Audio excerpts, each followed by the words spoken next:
എനിക്കത് മനസ്സിലാകാത്തൊരു കാര്യം. ഈ പൊയ്കലപ്പച്ചൻ ദൈവമാണ്, അതൊക്കെ വെറുതെ പറയുന്ന ആൾക്കാർ പറയാറുണ്ട് എന്നോടൊക്കെ. അപ്പം ഞാൻ ചോദിച്ചു, അതെങ്ങനെ വെറുതെ പറയുന്നത്?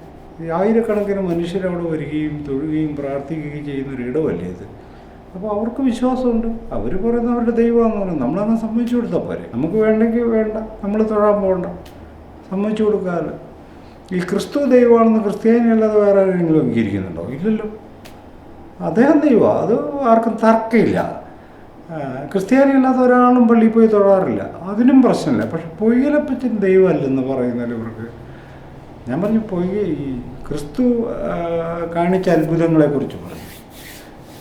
നിങ്ങളാരും കണ്ടിട്ടില്ലല്ലോ, നിങ്ങൾ പറഞ്ഞു കേട്ടല്ലേ പൊയ്കലപ്പച്ചന് അത്ഭുതം കാണിച്ചിട്ടുണ്ടെന്ന്. എനിക്കത് വിശ്വാസം.